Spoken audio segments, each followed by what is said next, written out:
Hi friends, welcome to SAM Institute. Daily Current Affairs 2025 March 22nd. Today Current Affairs headlines. Andhra Telangana DSC prepare అవుతున్న ప్రతి ఒక్క అభ్యర్థికి school assistant ఎన్ఎస్జిటి వరకు GK and current affairs అవి చాలా important. Daily రెగ్యులర్గా follow అవుతూ ఉండాలి. ఈసారి ఈ నోటిఫికేషన్లో గ్యారెంటీగా విజయం సాధించాలి. ఎస్, ఈ నోటిఫికేషన్లో మనకి ఎస్జిటి అనుకుంటే ఎస్జిటి, స్కూల్ అసిస్టెంట్ అయితే స్కూల్ అసిస్టెంట్, మన కుటుంబం కోసం మన జాబ్ సాధించాలి. సరే, టుడే కరెంట్ అఫైర్స్ హెడ్లైన్స్ ఒక్కసారి చూద్దాం. And first one, world Earth Hour 2025 వార్తలు. తొలిసారిగా లాస్ట్ ఇయర్ ఏ రోజున జరుపుకున్నాం, ఈ రోజున అంటే ఈ ఇయర్ 2025లో ఏ రోజున జరుపుకోబోతున్నాం. వరల్డ్ ఎర్త్ అవర్ 2025 వార్తలో ఉంది. నెక్స్ట్ వన్, నమీబియా దేశానికి తొలి మహిళా అధ్యక్షురాలుగా ఒక వ్యక్తి రావడం జరిగింది. నెక్స్ట్ వన్, ఆపరేషన్ గరుడ వార్తలో ఉంది. ఆపరేషన్ గరుడ ఆంధ్రప్రదేశ్లో మాదక ద్రవ్యాలను ఇవన్నీ అరికట్టడానికి ఆపరేషన్ గరుడాని ప్రారంభించారు. Next one, CBP home app USA అమెరికాలో ఎవరైనా అక్రమ వలస మార్గంలో వస్తే వారు పూర్తిగా అమెరికా నుంచి వెళ్ళిపోండి ఆ యాప్ ద్వారా అనేది ఇటీవల కాలంలో ట్రంప్ ప్రకటించారు. ఆ యాప్ను డౌన్లోడ్ చేసుకొని అక్రమ మార్గంలో ఎవరైనా అమెరికా వస్తే వారు వెళ్ళిపోండి లేదా బలవంతంగా పంపించేస్తాము. అలా ఎవరైనా యాప్ ద్వారా మర్యాద పూర్వకంగా వెళితే మాత్రం మరలా మేము రమ్మంటాం ఏదో సమయంలో, అప్పుడు మీరు రావచ్చు అని చెప్పడం జరిగింది. నెక్స్ట్ వన్, ప్రపంచ నీటి దినోత్సవం వార్తలో ఉంది. వరల్డ్ వాటర్ డే ప్రతి సంవత్సరం ఏ రోజు జరుపుకుంటాం, మార్చి 22వ తారీఖున జరుపుకుంటాం. Okay, first current affairs, world Earth Hour 2025 అంటే ఈ ఇయర్ 2025 మార్చ్ 22 రాత్రి 8:30 నుండి 9:30 వరకు అంటే ఈ రోజునే మార్చి 22 రాత్రి అని గుర్తుపెట్టుకోవాలి. ప్రశ్న ఎలా రావచ్చు, 2025లో ఎర్త్ అవర్ డే ఏ రోజు జరుపుకున్నాం, మార్చ్ 21, 22, 23, 24 అంటాడు. 22 అని గుర్తుపెట్టుకోవాలి. దేనికోసం జరుపుకుంటున్నాం? ఓకే, భూమండలాన్ని భావితరాల కోసం కాపాడాలనే లక్ష్యంతో ప్రపంచవ్యాప్తంగా దీన్ని పాటిస్తుంది. కర్బన ఉద్గారాలు తగ్గించాలనే ఉద్దేశంతో భూమండలం పైన ఉష్ణోగ్రత అంటే టెంపరేచర్ ఎక్కువైపోతుంది. అలాంటిది ప్రపంచ దేశాల్లో కర్బన ఉద్గారాలు తగ్గించాలి, జీరో కార్బన్ ఎమిషన్స్ అని టార్గెట్ పెట్టుకున్నాం. అన్ని దేశాలు, ప్రపంచ దేశాలన్నీ కూడా ప్యారిస్ ఒప్పందం, ప్యారిస్ అగ్రిమెంట్ 2015 కూడా భూమండలం పైన ఉన్న ఉష్ణోగ్రతని ప్రపంచంలో ఉద్గారాలు తగ్గించాలనే ఉద్దేశంతో ప్యారిస్ సమ్మిట్ కూడా 2015లో జరిగింది నాన్న. అంతేందుకు COP summit, conference of parties కూడా వాతావరణంలో మార్పులు తీసుకురావాలని ఏర్పాటు చేసే ఒక సమ్మిట్. ఈ రోజున మార్చి 22 రాత్రి 8:30 నుంచి 9:30 వరకు ఏం చేయాలి, లైట్స్ ఆఫ్ చేయాలి. 1 అవర్ పాటు లైట్స్ ఆఫ్ చేస్తే పర్యావరణానికి మేలు చేసినట్లు జరుగుతుంది. అలా ప్రపంచ దేశాలన్నీ కూడా పాటించండి అని చెప్పడం జరుగుతుంది. అయితే 2024లో ఎర్త్ అవర్ డే 2024లో ఎర్త్ అవర్ డే ఏ రోజు జరుపుకున్నాం అంటే మార్చ్ 23వ తారీఖున జరుపుకున్నాం. ఆ సమయంలో మార్చ్ 23వ తారీఖున జరుపుకున్నాం 2024లో. అయితే ఇక్కడ కొన్ని పాయింట్స్ యాడ్ చేసుకోవాలి. కాఫ్ సమ్మిట్ అంటాం అంటే కాన్ఫరెన్స్ ఆఫ్ పార్టీస్. ఈ కాఫ్ సమ్మిట్ అనేది 1995లో ఏర్పాటైంది. దీని ప్రధాన ఉద్దేశం కర్బన ఉద్గారాలు తగ్గించాలి, వాతావరణంలో మార్పులు తీసుకురావాలి. అలా కాఫ్ తొలి సమ్మిట్, కాఫ్ ఫస్ట్ సమ్మిట్ 1995లో ఎక్కడ జరిగింది, బెర్లిన్లో జరిగింది. బెర్లిన్ అంటే జర్మనీ దేశంలో జరిగిందని గుర్తుపెట్టుకోవాలి. అండ్ కాఫ్ 8th సమ్మిట్ ఎప్పుడు జరిగింది, 2002లో జరిగింది. ఎక్కడ జరిగింది, మన ఇండియాలో జరిగింది, న్యూఢిల్లీ. భారతదేశంలో తొలిసారిగా కాఫ్ సమ్మిట్ 2002లో జరిగింది. 2002లో జరిగింది. ఓవరాల్గా 8th సమ్మిట్ అని గుర్తుపెట్టుకోవాలి. అలాగే కాఫ్ 28 సమ్మిట్, ఈ కాఫ్ 28 సమ్మిట్ 2023లో జరిగింది. ఈ సమ్మిట్లో భారతదేశం నుంచి ఒక మహిళ పాల్గొంది. ఆమె పేరు లిసిప్రియా కంగుజం.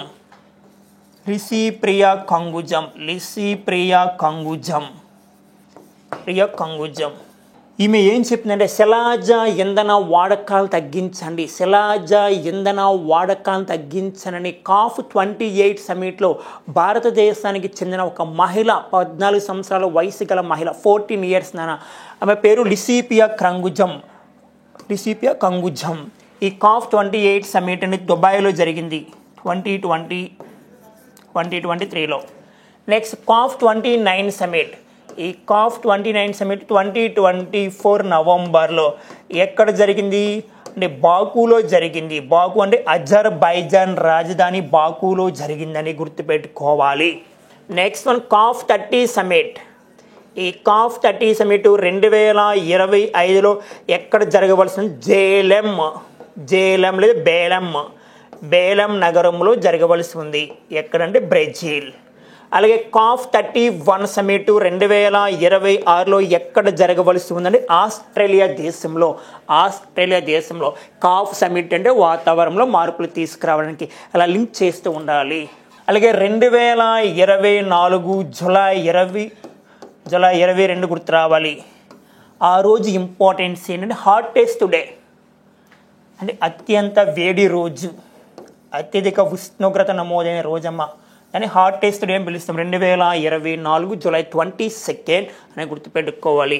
మనకి 2024 మే మంత్లో హైయెస్ట్ టెంపరేచర్ ఇన్ ఇండియా, భారతదేశంలో అత్యధిక ఉష్ణోగ్రత నమోదైంది 2024 మే మంత్లో 52.3 degree Celsius. 52.3 degree Celsius highest temperature in world. అంటే ప్రపంచంలో అత్యధిక ఉష్ణోగ్రత నమోదైన ఇయర్ 1913లో. ఈ 1913 ఎంత ఉష్ణోగ్రత నమోదైనది? 56.7%. 56.7 డిగ్రీ సెల్సియస్. ఎక్కడంటే డెత్ వ్యాలీ అంటే కాలిఫోర్నియా అంటే America. Highest temperature in world, ప్రపంచంలో అత్యధిక ఉష్ణోగ్రత నమోదవుతుంది, ప్రతి సంవత్సరం అవుతుంది. కానీ ఎక్కువ ఏ ఇయర్లో? 1913లో. ఎక్కడ? డెత్ వ్యాలీ కాలిఫోర్నియాలో. ఎంత? 56.7 degree Celsius. Highest temperature in India, భారతదేశంలో అత్యధిక ఉష్ణోగ్రత నమోదైంది ఎక్కడంటే మనకి న్యూఢిల్లీ 2024 మే మంత్లో. ఎగ్జాక్ట్ డేట్ కావాలంటే May 29 ఆ సమయంలో. అంటే 52.3 డిగ్రీ సెల్సియస్. ఇలా లింక్ చేస్తూ ఉండాలి పాయింట్స్ అన్నీ కూడా.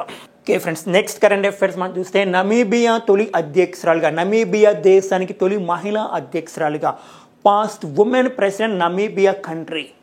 ఆమె పేరు నేటుంబో నాండి ఎన్ డైట్వా. ప్రమాణ స్వీకారం చేశారు నిన్నటి రోజున. సింపుల్గా గుర్తుపెట్టుకో, నేటుంబో నాండి అని గుర్తుపెట్టుకో. నేటుంబో నాండి ఎన్ డైట్వా ప్రమాణ స్వీకారం చేశారు నిన్నటి రోజున. ఏ దేశానికి? నమీబియా దేశానికి. నమీబియా దేశం అంటే మనకు గుర్తు రావాల్సిన పాయింట్ 2022 సెప్టెంబర్ 17వ తారీఖున గుర్తు రావాలి. ప్రపంచంలో చీతాస్ ఎక్కువ దేశం నమీబియా. ప్రాజెక్టు చీతాలో భాగంగా భారతదేశానికి కూనో నేషనల్ పార్క్, మధ్యప్రదేశ్లో ఉన్న కూనో నేషనల్ పార్క్ 8 చీతాలను తీసుకొచ్చారు మోడీ గారు. ఏ దేశం నుండి? నమీబియా దేశం నుండి అని గుర్తుపెట్టుకోవాలి. అంటే 8 చీతాలను తీసుకొచ్చారు 2022 సెప్టెంబర్ 17వ తారీఖున ప్రాజెక్టు చీతాలో భాగంగా. అలా నమీబియా దేశానికి తొలి మహిళా అధ్యక్షురాలుగా. చాలా ఇంపార్టెంట్. ఇటీవల కాలంలో ఉమెన్స్ ఇంపార్టెన్స్ ఏమైనా ఉన్నాయా? కొన్ని దేశాల ప్రెసిడెంట్స్, కొన్ని దేశాలకి మహిళా ప్రధానులు వచ్చారు. అవన్నీ ఒక్కసారి రీకాల్ చేద్దాం. మనకి జార్జియో మెలోని ఏ దేశ ప్రధాని? జార్జియో మెలోని ఇటలీ తొలి మహిళా ప్రధాని. ఇటలీ దేశానికి తొలి మహిళా ప్రధానిగా వచ్చారు. ప్రెసిడెంట్ బాధ్యతలు స్వీకరించారు ఆమె.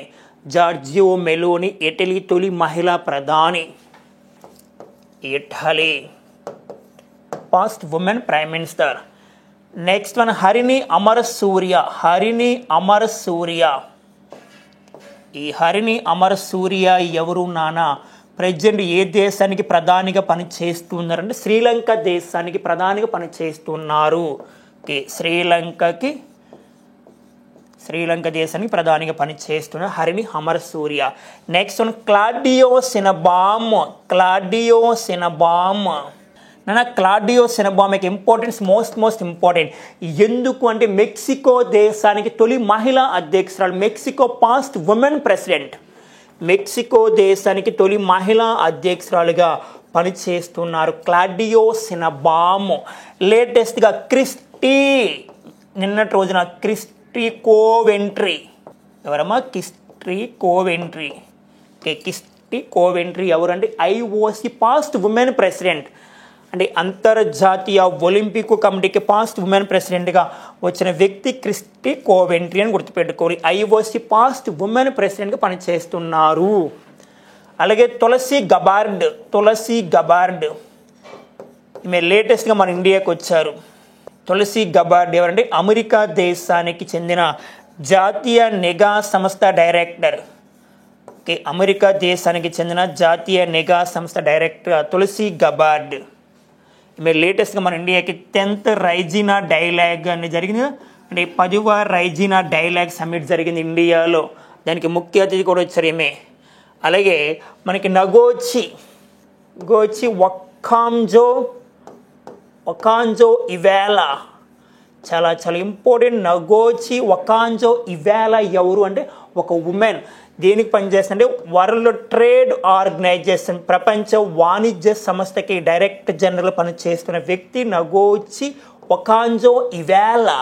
Next one క్రిస్టానా కార్లా కంగూలు. ఈమె కూడా ఒక ఇంపార్టెన్స్. క్రిస్టానా కార్లా కంగూలు చెప్పుకున్నాం మనం. 18వ ఎన్ఆర్ఐడేకి 18th ఎన్ఆర్ఐడే చీఫ్ గెస్ట్గా వచ్చింది మన ఇండియాకి భువనేశ్వర్ వచ్చారు. క్రిస్టానా కార్లా కంగూలు ఏ దేశ అధ్యక్షురాలు? ట్రినిడాడ్ టొబాంగో మహిళా అధ్యక్షురాలు. ట్రినిడాడ్ టొబాంగో దేశానికి మహిళగా పనిచేస్తున్నారు, మహిళా అధ్యక్షులు పనిచేస్తున్నారు. క్రిస్టానా కార్లా కంగూలు అని గుర్తుపెట్టుకోవాలి. ఈ పాయింట్స్ అన్నీ మన దగ్గర ఉంటే చాలా ప్లస్ అవుతుంది. అలా నమీబియా దేశానికి తొలి మహిళా అధ్యక్షులు నేటుంబో నామ్డి అని గుర్తుపెట్టుకో. Okay friends, next question operation Garuda. Next current affairs operation Garuda వార్తలో ఉంది. మన ఆంధ్రప్రదేశ్లో అంటే ప్రధానంగా డ్రగ్స్ అవ్వచ్చు, నెక్స్ట్ వన్ కొన్ని హాస్పిటల్, కొన్ని మెడికల్ షాపులో ఏం చేస్తున్నారంటే నాన్న, అంటే ప్రిస్క్రిప్షన్ లేకుండా, డాక్టర్ అనుమతి లేకుండా అంటే మెడిసిన్స్ని అమ్ముతున్నారు. దాంట్లో గంజాయి కూడా అమ్ముతున్నారు కొన్ని అంటే మెడికల్ షాపులో. అంటే డ్రగ్స్ని ఎక్కువగా అమ్ముతున్నారంట, ప్రధానంగా డ్రగ్స్. ఎందుకంటే యువత బానిస అవుతున్నారు. అందువలన వాటిని అరికట్టడానికి ఆపరేషన్ గరుడ అనే పేరుతో వచ్చింది ఆంధ్రప్రదేశ్. ఒకసారి మనం గమనిస్తే ఎన్ఫోర్స్మెంట్ విభాగాలైన విజిలెన్స్ మరియు ఏగల్ డ్రగ్ కంట్రోల్తో పాటు పోలీసులు 100 బృందాలుగా ఏర్పడి ప్రారంభించింది ఆపరేషన్ గరుడ. నెక్స్ట్ గంజాయి, డ్రగ్స్ మొదలుకొని మెడికల్ షాపులో విక్రయిస్తున్న నిద్ర మాత్రలు, నెక్స్ట్ మత్తు మందులు, కాలము చెల్లిన ఔషధాలను గుర్తించారు. గంజాయి, డ్రగ్స్ మొదలుకొని మెడికల్ షాపులో విక్రయిస్తున్న నిద్ర మాత్రలు అంటే స్లీపింగ్ ట్యాబ్లెట్స్, మత్తు మందులు అండ్ కాలం చెల్లిన ఔషధాలు అంటే వారంటీ అయిపోయినా సరే మెడిసిన్స్ ఇంకా అమ్ముతున్నారు. అలాంటి వారిని గుర్తించి వారిపైన యాక్షన్ తీసుకుంటారమ్మా. ఏ పేరుతో? ఆపరేషన్ గరుడ. అలాగే మనకి ఇటీవల కాలంలో కేరళ ఇలా ఒక పేరు పెట్టిన ఆపరేషన్ అమృత్ 2024. కేరళ రాష్ట్రంలో మితమీరిగా మెడిసిన్స్ వాడుతున్నారు. చాలామంది మెడిసిన్స్ ఎక్కువగా వాడుతున్నారు. ఎక్కువగా వాడుతున్న మెడిసిన్స్ని ఎక్కువగా వాడడం వల్ల మెడిసిన్స్ని అరికట్టడానికి అంటే తగిన మోతాదులోనే వాడాలి, ఎక్కువగా వాడకుండా చూసుకోవడానికి ఆపరేషన్ అమృత్ అని పేరు పెట్టిన రాష్ట్రం మనకి కేరళ రాష్ట్రం గుర్తు రావాలి. ఇప్పుడు మనకి ఆంధ్రప్రదేశ్ వార్తల్లో ఉంది కావున ఆంధ్రప్రదేశ్లో డ్రగ్స్ని అరికట్టడానికి ఒక టోల్ ఫ్రీ నెంబర్ని ప్రారంభించారు 1972. అలాగే ఆంధ్రప్రదేశ్లో ఆపరేషన్ పరివర్తన్కి ఇంపార్టెన్స్ గంజాయిని అరికట్టడానికి పెట్టిన పేరు. గంజాయిని, మాదక ద్రవ్యాలని ఇవన్నీ అరికట్టడానికి పెట్టిన పేరు ఆపరేషన్ పరివర్తన్. అలాగే anti narcotics toll free number దేశవ్యాప్తంగా చాలామంది డ్రగ్స్కి ఎడిట్ అవుతున్నారమ్మా, డ్రగ్స్కి బానిస అవుతున్నారు, మత్తు పదార్థాలకి బానిస అవుతున్నారు. అటువంటి వారి కోసము, అటువంటి వారిపైన యాక్షన్ తీసుకోవడానికి కేంద్ర ప్రభుత్వం ప్రారంభించిన ఒక టోల్ ఫ్రీ నెంబర్ 1933 కేంద్ర ప్రభుత్వం 1933. అలాగే ఆంధ్రప్రదేశ్లో డ్రగ్స్ని అరికట్టడానికి మత్తు పదార్థాలను మరి ఆంధ్రప్రదేశ్ పోలీసు వారు మరొక పేరు పెట్టారు, ఆపరేషన్ ఈగల్ అనే పేరుతో కూడా ఆంధ్రప్రదేశ్లో డ్రగ్స్ని అరికడుతున్నారని గుర్తుపెట్టుకోవాలి. Okay friends, next current affairs అమ్మా, సిబిపి హోమ్ యాప్. మరి ఇటీవల కాలంలో సిబిపి హోమ్ యాప్ని ఏ దేశం ప్రారంభించింది అంటే అమెరికా ప్రారంభించింది. మనకి అమెరికా 47వ ప్రెసిడెంట్గా ట్రంప్ గారు 2025 జనవరి 20వ తారీఖున ప్రమాణ స్వీకారం చేశారు. అమెరికాకి 47th ప్రెసిడెంట్గా. ఆ సమయంలో అమెరికాకి ఎవరైనా అక్రమ రవాణాదారులు అమెరికాకు వచ్చి అక్రమ మార్గంలో ఎవరైనా బిజినెస్ చేసినా అక్కడ నివసించిన అటువంటి వారు దేశాన్ని వదిలి వెళ్ళిపోండి అని చెప్పారు ఆయన. అయినా సరే చాలామంది వెళ్ళలేదు. ఇప్పుడు లేటెస్ట్గా అమెరికా దేశం సిబిపి హోమ్ యాప్ పేరుతో వచ్చింది. సిబిపి హోమ్ యాప్ ఎందుకు అంటే దీన్ని ప్రారంభించింది ఎవరైనా అక్రమ మార్గంలో అమెరికా వస్తే వారి యాప్ను డౌన్లోడ్ చేసుకుని ఆ యాప్ ద్వారా బయటికి వెళ్ళిపోండి, మీ దేశాలకు వెళ్ళిపోండి, అలా వెళ్ళకపోతే మేమే బయటికి పంపించేస్తాం, యాక్షన్ తీసుకుంటామని చెప్పడం జరిగింది. మరొక పాయింట్ చెప్పారు అంటే ట్రంప్ గారు, ఎవరైనా ఈ యాప్ డౌన్లోడ్ చేసుకుని స్వయానే వెళ్ళిపోతే మరలా అమెరికాకి ఏదో ఒక సమయంలో మేమే రప్పిస్తాము, మేమే తీసుకుంటాము, రండి మీరు అవకాశం కల్పించారు. లేటెస్ట్గా మనకి పాలస్తీనాకు మద్దతు పలకడం వల్ల, పాలస్తీనా దేశానికి మద్దతు ఇవ్వడం వల్ల ఒక భారతీయ విద్యార్థిని, ఒక మహిళ పాలస్తీనా దేశానికి మద్దతు ఇవ్వడం వల్ల నెక్స్ట్ ఆమె యొక్క పౌరసత్వాన్ని రద్దు చేశారు, అమెరికా పౌరసత్వాన్ని రద్దు చేశారు ట్రంప్ గారు. ఆమె ఇంపార్టెన్స్ వార్తలో ఉంది. ఆమె పేరు ఏంటంటే భారతీయ విద్యార్థి అయిన రంజనా శ్రీనివాసన్ ఏం చేశారంటే పాలస్తీనాకు మద్దతు తెలిపారు. పాలస్తీనా దేశానికి మద్దతు ఇవ్వడం వల్ల ఆమెకు అమెరికాలో పౌరసత్వం రద్దు చేశారు, భారతదేశం వెళ్ళిపోండి వచ్చేసారు కూడా. మరి అక్రమ వలసదారులను బహిష్కరణ కోసము ఇటీవల కాలంలో సిబిపి హోమ్ యాప్ను ప్రారంభించారు. దేనికోసం అంటే అక్రమ వలసదారులను బహిష్కరణ కోసము. ఓకేనా, అమెరికా వార్తల్లో ఉందా కానీ కొన్ని పాయింట్స్. మరి అమెరికా 1776 జూలై 4వ తారీఖున ఏర్పాటైంది. గత డిఎస్సిలో అమెరికా ఇండిపెండెన్స్ డే ఎప్పుడు జరుపుకుంటాం? July 4th జరుపుకుంటామమ్మ. గత డిఎస్సిలో అడిగాడు America independence day July 4th. అమెరికాలో ఎన్ని రాష్ట్రాలు ఉన్నాయి? 50 రాష్ట్రాలు ఉన్నాయి. మరి అమెరికాలో లేటెస్ట్గా నిన్నటి రోజున టెక్సాస్ రాష్ట్రం వార్తల్లోకి వచ్చింది. టెక్సాస్ రాష్ట్రము హోలీని అధికారికంగా ప్రకటించిన 3వ రాష్ట్రం అని చెప్పుకున్నాం. గతంలో Georgia, next one New York, Texas, ఈ 3 రాష్ట్రాలు హోలీని అధికారికంగా ప్రకటించిన రాష్ట్రాలు అమెరికాలో ఉన్నాయని గుర్తుపెట్టుకోవాలి. నెక్స్ట్ ప్రపంచ ఆర్థిక వ్యవస్థలో ప్రథమ స్థానం కలిగిన దేశం అమెరికా ఉంది. మరి ప్రపంచ ఆర్థిక వ్యవస్థలో ఇండియా ర్యాంకు 5+ మీకు తెలుసున్నాను. మరి అమెరికా జాతీయ క్రీడ బేస్బాల్, ఇది కూడా గత డిఎస్లో అడిగాడు. స్టాటిస్టిక్స్ పాయింట్ అమ్మా. బేస్బాల్ అమెరికా అధ్యక్షక భవనాన్ని ఏమని పిలుస్తాం? వైట్ హౌస్ అని పిలుస్తాం. అమెరికా రాజధాని Washington DC. America first president George Washington, America తొలి అధ్యక్షుడిగా జార్జ్ వాషింగ్టన్ పనిచేస్తారు. అమెరికాకి 45వ అధ్యక్షుడు ఎవరంటే ట్రంపే పనిచేస్తారు. 46 జో బైడెన్, మరలా 47 ట్రంప్ గారు 2025 జనవరి 20వ తారీఖున ప్రమాణ స్వీకారం చేస్తారు. అమెరికా అధ్యక్షుడి యొక్క పదవీ కాలము 4 years. అమెరికా అధ్యక్ష పదవీ కాలం 4 years అనేది మనం గుర్తుపెట్టుకోవాలి. Okay friends, next current affairs ఒక డే వార్తలో ఉంది.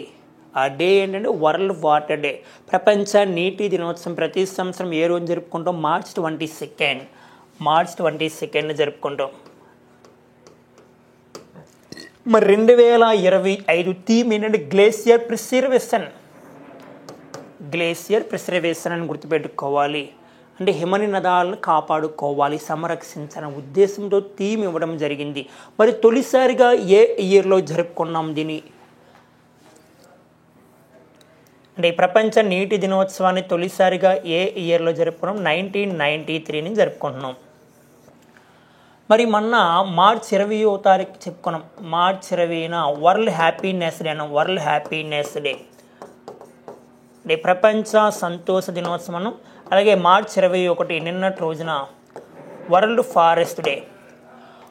ఫస్ట్ వరల్డ్ హ్యాపీనెస్ డే 2013 నుంచి జరుపుకున్నాం అని చెప్పుకున్నాం. 2013 నుండి వరల్డ్ ఫారెస్ట్ డే కూడా 2013 నుంచి జరుపుకున్నాం. అండ్ 2013 మరి హ్యాపీనెస్లో ఇండియా ర్యాంక్ 118లో ఉందని చెప్పుకున్నాం.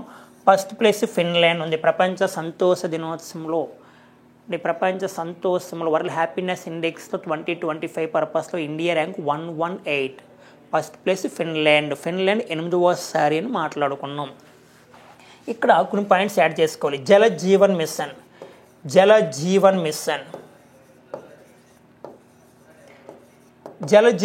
2019లో మోడీ గారు ప్రారంభించారు. దీని ముఖ్య ఉద్దేశం ప్రతి ఇంటికి త్రాగునీటిని అందించాలి. 100కి 100% గ్రామీణ ప్రాంతాల్లో త్రాగునీటిని అందించాలనే ఉద్దేశంతో దీన్ని ప్రారంభించారు. దీని ఇంపార్టెన్స్ ఏంటంటే 2024 నాటికి ప్రతి ఇంటికి 100కి 100% త్రాగునీటిని అందించాలి.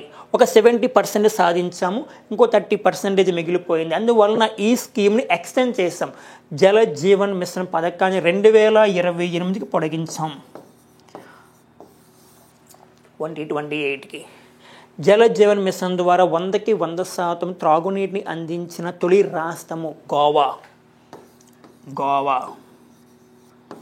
ఇటీవల కాలంలో నీటి కొరత వలన వాటర్ ప్రాబ్లం వలన ఒక రాష్ట్రంలో కార్లు వాషింగ్ బ్యాన్ చేశారు. కార్లు కడగడాన్ని నిషేధించారు. ఏ రాష్ట్రం? చాలా ఇంపార్టెంట్. కార్లు కడగడాన్ని నిషేధించిన రాష్ట్రము. అంటే వాటర్ ప్రాబ్లం వల్ల నీరు అనేది సప్లై సరిగా లేదు అక్కడ. అది ఏ రాష్ట్రం అంటే ఉత్తరాఖండ్. అంటే కార్లు వాషింగ్ బ్యాన్ చేశారు. ఉత్తరాఖండ్ రాష్ట్రం వార్తల్లోకి వచ్చింది. ఇటీవల కాలంలో ఇక్కడ గ్లేసియర్స్ అంటే హిమనీ నదాలు. ఇటీవల కాలంలో ఒక దేశం హిమనీ నదాలు కరిగిపోయినట్లు వార్తల్లోకి వచ్చిన ఒక దేశం వార్తల్లో ఉంది. అంటే తొలి దేశం అవ్వచ్చు. ఆ దేశమే వెనిజులా దేశం. All glaciers loss of country. హిమనీ నదాలు కరిగిపోయినట్లు వార్తల్లోకి వచ్చిన దేశం వెనిజులా అని గుర్తుపెట్టుకోవాలి. చాలా ఇంపార్టెంట్ అవుతుంది అన్న పాయింట్స్ అన్ని మీరు చూస్తూ ఉండాలి. Okay friends, next current affair మనం చూస్తే ప్రపంచంలో తొలి AI news paper artificial intelligence, కృత్రిమ మేధస్ అని పిలుస్తాం. ప్రస్తుతం ప్రపంచాన్ని శాసిస్తుంది కృత్రిమ మేధస్, ఆర్టిఫిషియల్ ఇంటెలిజెన్స్. ఒక న్యూస్ పేపర్ని మనుషులు రాస్తూ ఉంటారు, జర్నలిస్టులు రాస్తూ ఉంటారు. అలాగా జర్నలిస్టులు కాకుండా ఒక ఆర్టిఫిషియల్ ఇంటెలిజెన్స్ ఒక యంత్రం రూపంలో రాయడం జరిగింది. అలా ఆర్టిఫిషియల్ ఇంటెలిజెన్స్ న్యూస్ పేపర్ ప్రపంచంలోనే తొలిసారిగా వార్తల్లోకి వచ్చింది. చూద్దాం. ఓకే, ప్రపంచంలో తొలి ఏఐ న్యూస్ పేపర్ ఎవరు ప్రచురించారు? దానంటే ఇటాలియన్ వార్తా సంస్థ ఫాగియో ప్రచురించింది. ఏఐ టెక్నాలజీ తయారైన 4 పేజీల ఎడిషన్ మార్కెట్తో పాటు ఆన్లైన్లో కూడా విడుదలైందంట. ఏఐ టెక్నాలజీ తయారీ ద్వారా 4 పేజీలతో ఈ వార్తాపత్రిక ముద్రించారు. ఇది మార్కెట్లో ఆన్లైన్లో కూడా ఉంది. నెక్స్ట్, ఏఐ టెక్నాలజీ ప్రభావం జర్నలిస్టులు పత్రికల పనితీరుపై ఏ విధంగా ఉంటుంది తెలుసుకునేందుకు 4 రోజుల పాటు పూర్తి ఏఐ టెక్నాలజీని ఉపయోగించి రూపొందించారు. ఏఐ టెక్నాలజీ ప్రభావము జర్నలిస్టులు పత్రికలపై ఏ విధంగా ఉంటుందో దాని ఆధారంగా దాదాపు 1 మంత్ ఈ పత్రికను ముద్రించారు. పూర్తిగా ఏఐ టెక్నాలజీ ఆధారంగా. ఏఐ వార్తల్లోకి వచ్చిన కొన్ని పాయింట్స్. ప్రపంచంలో తొలిసారిగా ఏఐ సాఫ్ట్వేర్ ఇంజనీరింగ్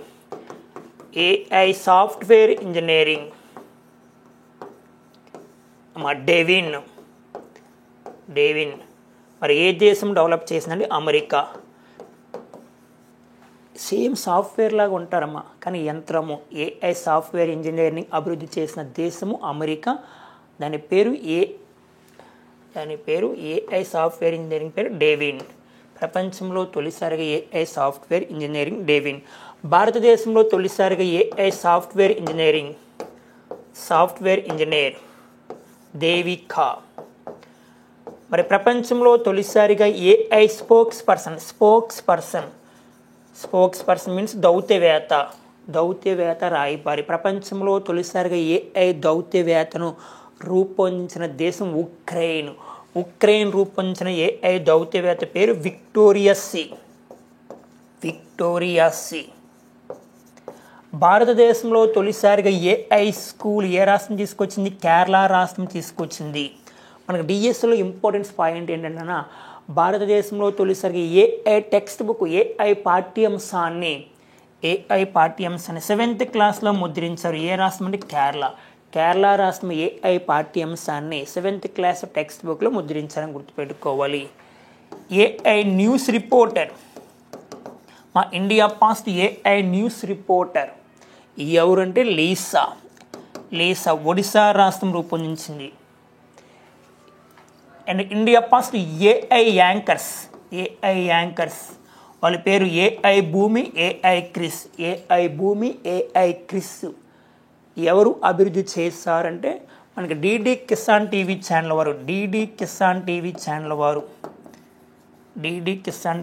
వారు ఏఐ భూమి, ఏఐ క్రిస్ అనే యాంకర్స్ని అభివృద్ధి చేశారు. ఏఐ న్యూస్ రిపోర్టర్ అయితే లీసా ఒడిశా రాష్ట్రము. భారతదేశంలో తొలి AI city India past AI city Lucknow Uttar Pradesh. Okay friends, next current affairs ఒక ఇంపార్టెన్స్ మనం చూస్తే నవ్రోజ్ పర్వదినము. నవ్రోజ్ అంటే పర్షియన్ భాషలో నూతన ఆరంభం, నూతన శకం అని పిలుస్తాం కదా. ఓకే, పర్షియన్ భాష పదము. దీని ప్రధానంగా పార్సీల నూతన సంవత్సరం మార్చి 21 పార్సీ మతస్థుల కోసము. అండ్ యుఎన్ఓ జనరల్ అసెంబ్లీ మార్చి 21న నవ్రోజ్ అంతర్జాతీయ దినోత్సవంగా ప్రకటించింది. UNO general assembly.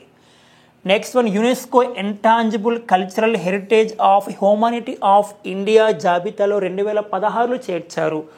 మా నవ్రోజ్ పర్వదినాన్ని అంటే నవ్రోజ్ ఫెస్టివల్ని నవ్రోజ్ పండగని యుఎన్ఓ ఇంటాంజిబుల్ కల్చరల్ హెరిటేజ్ సైట్గా, ఇంటాంజిబుల్ అంటే కంటికి కనిపించలేనిది, కంటికి కనిపిస్తుంది కానీ తాకలేము.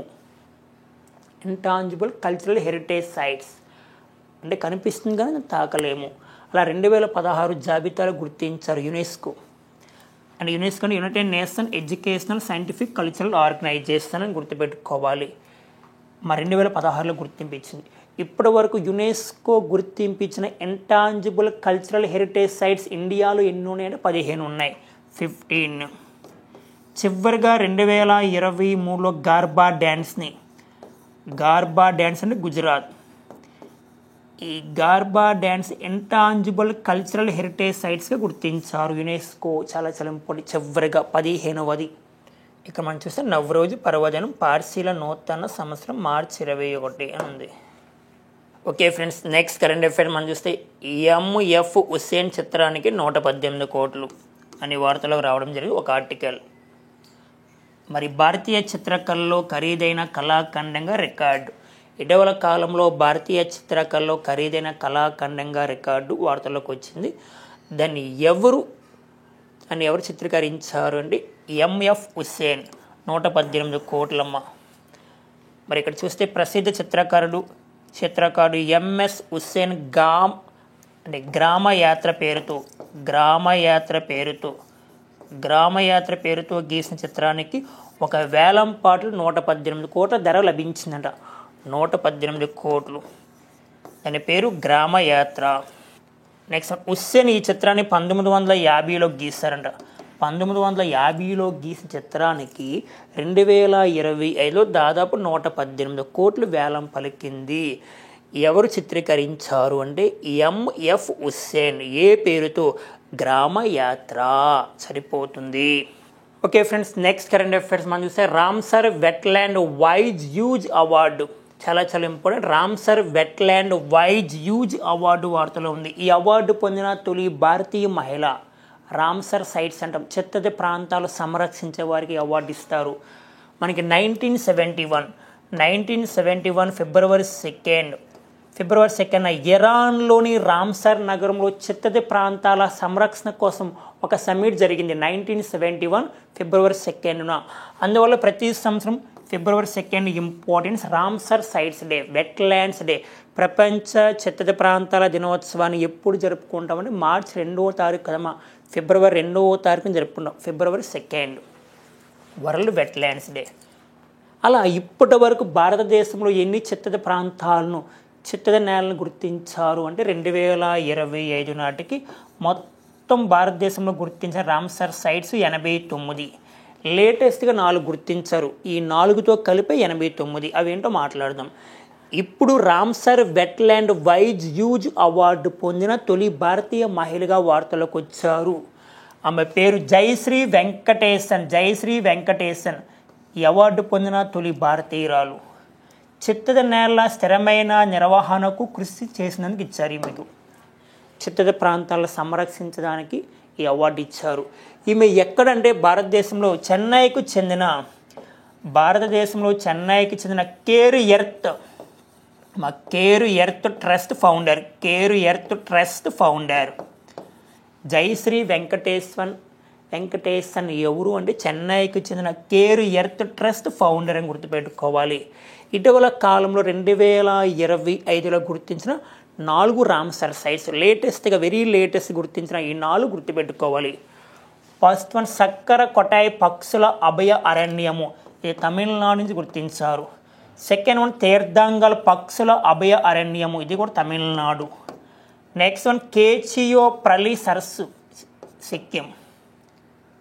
నెక్స్ట్ వన్ ఉద్వా సరస్సు, జార్ఖండ్. వెరీ లేటెస్ట్ గురించి రామ్సర్ సైట్. వీటితో కలిపి మొత్తం 89 రామ్సర్ సైట్స్. వీటిని చిత్తడి ప్రాంతాలని పిలుస్తాం.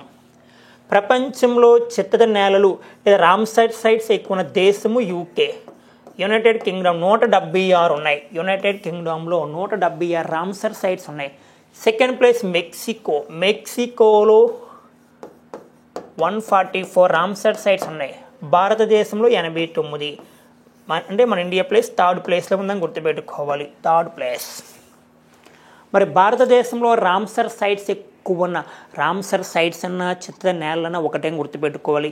భారతదేశంలో రామ్సర్ సైట్స్ ఎక్కువ ఉన్న రాష్ట్రం ఏంటి అంటే తమిళనాడు మొత్తం 20 గుర్తించారు. Tamil Nadu. Okay friends, next current affairs no bag day. వచ్చే విద్యా సంవత్సరం నుంచి నో బ్యాగ్ డే. మరి ఏ రాష్ట్రం వార్తల్లోకి వచ్చిందంటే ఆంధ్రప్రదేశ్. గవర్నమెంట్ స్కూల్ పిల్లలకి ప్రతి శనివారం రోజున నో బ్యాగ్ డే. ఆ రోజు స్కూల్కి పిల్లలు బ్యాగ్ తీసుకెళ్ళవలసిన అవసరం లేదు. పాఠ్య పుస్తకాలను తీసుకెళ్ళవలసిన అవసరం లేదు. ఓకేనా? ఆ రోజు వారికి మంచి అవగాహన కార్యక్రమాలు, వారిలో ఉన్న క్రియేటివిటీ అంశాలు, వారికి ఇంకా అవగాహన కల్పించడానికి ఆటల్లో కానీ మంచి గేమ్స్లో వారి తెలివి, ఇన్నోవేషన్స్ ఇవన్నీ కల్పిస్తూ ఉంటారు. ఆ రోజు పర్టికులర్గా టెక్స్ట్ బుక్లకి అంటే పాఠ్యాంశాలు బోధించరు. ఆ రోజు నో బ్యాగ్ డే. స్కూల్కి పిల్లవాడు బ్యాగ్ తీసుకెళ్లాల్సిన అవసరం లేదు. ఏ రోజు ప్రకటించారు? ప్రతి శనివారం రోజున. ఓకేనా? నో బ్యాగ్ డే వచ్చే విద్యా సంవత్సరం నుంచి ప్రతి శనివారం. ఏ రాష్ట్రం అంటే ఆంధ్రప్రదేశ్. ఓకేనా? ఇటీవల కాలంలో లేటెస్ట్గా ఆంధ్రప్రదేశ్ కొన్ని కార్యక్రమాలు ప్రారంభిస్తుంది. మనకి స్వచ్ఛ ఆంధ్ర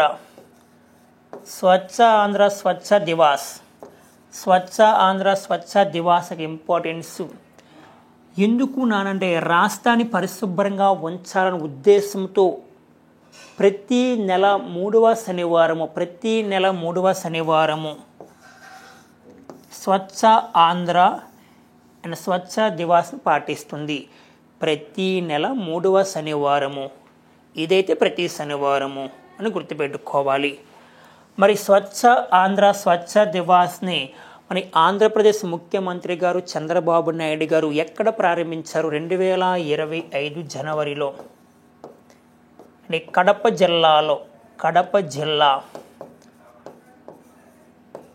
జిల్లా మైదుకూరులో ప్రారంభించారు. మైదుకూరు. చాలా చాలా ఇంపార్టెంట్. స్వచ్ఛ ఆంధ్ర స్వచ్ఛ దివాస్ అనే కార్యక్రమాన్ని ఎవరు ప్రారంభించారంటే మన సీఎం ప్రారంభించారు. ఎక్కడ ప్రారంభించారు? కడప జిల్లాలో ఏ ప్రాంతంలో? మైదుకూరు. స్వచ్ఛ ఆంధ్ర స్వచ్ఛ దివాస్ యొక్క ముఖ్య ఉద్దేశం ప్రతి నెల 3వ శనివారం రోజున అందరూ దాంట్లో పాల్గొంటారు. ఓకేనా? అలా ఇప్పుడు నో బ్యాగ్ డే వచ్చే విద్యా సంవత్సరం నుంచి ప్రతి శనివారం అని గుర్తుపెట్టుకోవాలి. ఓకే ఫ్రెండ్స్, ఈ రోజున్న కరెంట్ అఫైర్స్ ఇవి. మీ ఫ్రెండ్స్ అందరికీ షేర్ చేయండి, లైక్ చేయండి. All the best.